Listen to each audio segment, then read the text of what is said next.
Hello students, हम लोगों ने नया चैप्टर स्टार्ट किया था, that is respiration.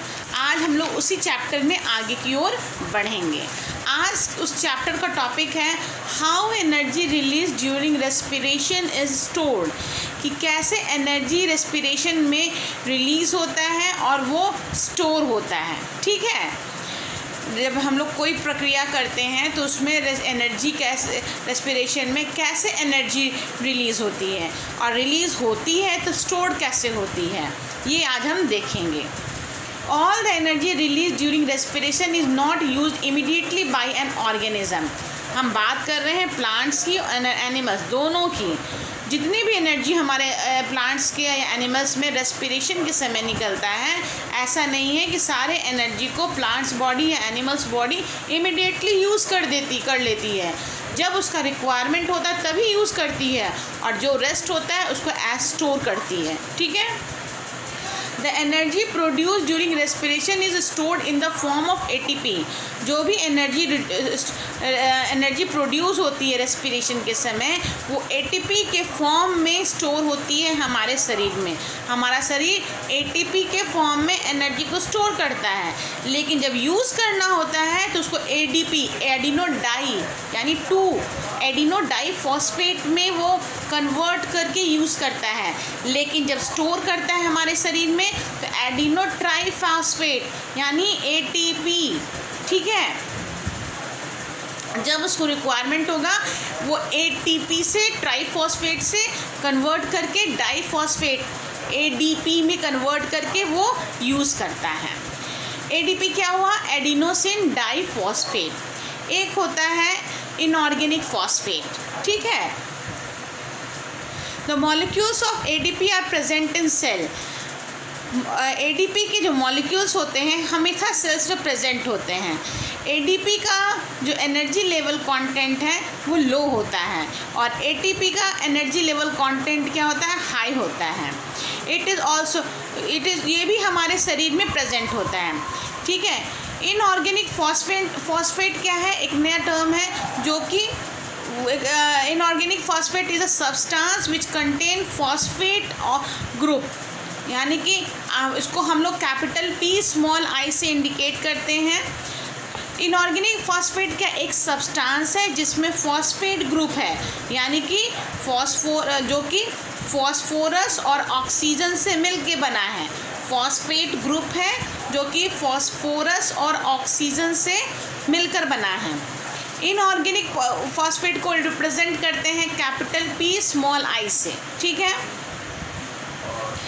ADP content 2, जहाँ पे ADP की बात करें, ADP में 2 मॉलिक्यूल ऑफ इनऑर्गेनिक फॉस्फेट होते हैं, और ATP ट्राईफॉस्फेट में 3 मॉलिक्यूल्स ऑफ इनऑर्गेनिक फॉस्फेट होते हैं। ठीक है, अब देखते हैं आगे। The energy release during respiration, जब रेस्पिरेशन के समय एनर्जी रिलीज होती है, use to make ATP molecule. वो ATP मॉलिक्यूल बनती है, लेकिन ADP मॉलिक्यूल और इनऑर्गेनिक फॉस्फेट के मेल से। जब हम रेस्पिरेशन करते हैं तो ATP का फॉर्मेशन होता है ट्राईफॉस्फेट का, लेकिन ट्राईफॉस्फेट बनता कैसे है?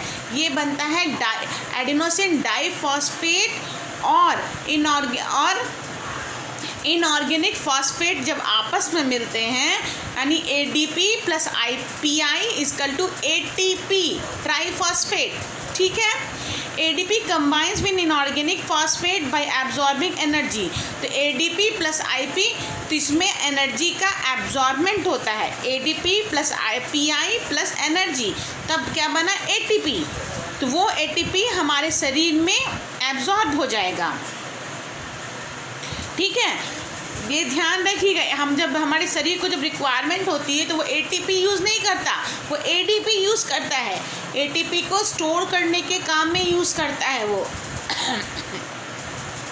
ठीक है, ADP plus phosphate plus energy, तब मिलकर ये ATP का फॉर्मेशन करता है, यानी कि एनर्जी को एब्जॉर्ब करता है, क्योंकि ये हाई एनर्जी हो जाता है।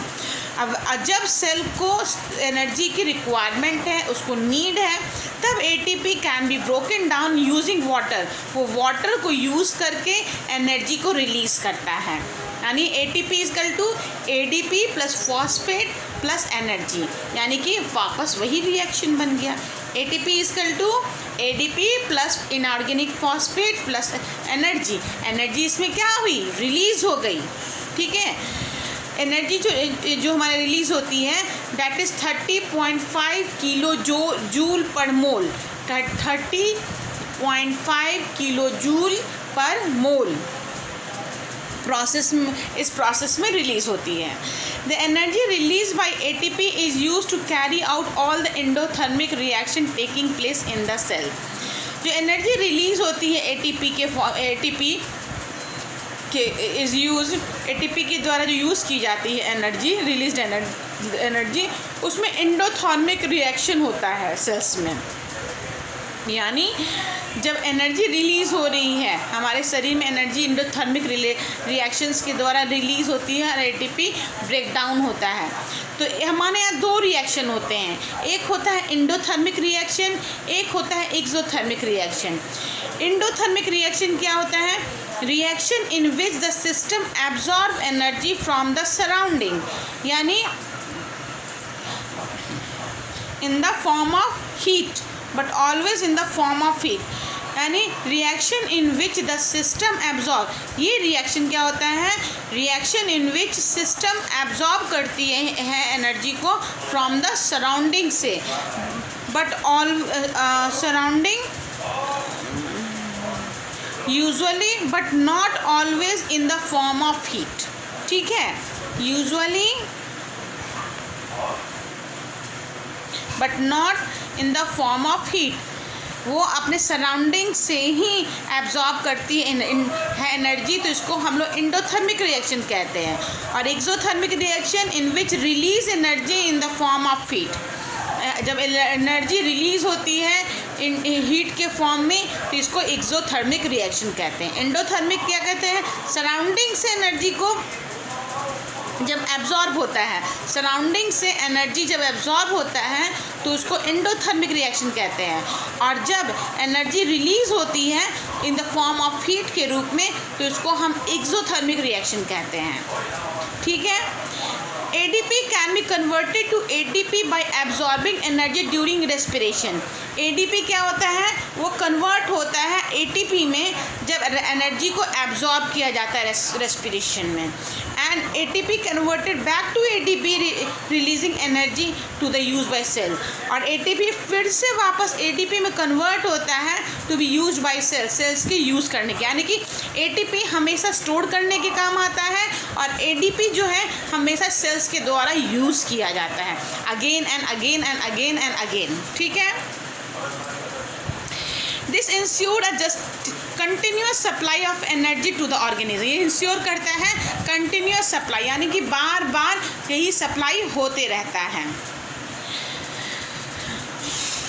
Just a battery can provide, जैसे कि हमारे शरीर में, हमारे घर में बैटरी हमेशा सप्लाई करता है इलेक्ट्रिसिटी, लाइटने के लिए, हीटिंग के लिए, इसी तरह से। ठीक है, इलेक्ट्रिसिटी सप्लाई करता है, वैसे ही हमारे शरीर में भी उसी तरह से एनर्जी यूज़ होते रहता है। The energy stored in ATP used by the body cells for various purpose. जो भी ATP हमारे शरीर में स्टोर्ड है वो हमारे शरीर में बहुत सारे पर्पस में यूज़ होता है। कंट्रैक्शन ऑफ मसल्स के रूप में काम आता है, कंडक्शन ऑफ नर्व इम्पल्स में काम आता है। ठीक है, प्रोटीन के सिंथेसिस में काम आता है और मेनी एक्टिविटीज़ में ये काम आता है। ATP को हम लोग energy currency of the cell भी कहते हैं। ठीक है, तो हमारे शरीर में जो भी एक्टिविटीज़ होते हैं सब में एनर्जी का यूज़ होता है। कल मैं आपको पढ़ाऊंगी इम्पॉर्टेंट एक छोटा सा डिस्कशन है, उसके बाद टाइप्स ऑफ रेस्पिरेशन मैंने आपको बता दिया है, उसी को आगे मैं कंटिन्यू करूँगी। ठीक है, चलिए।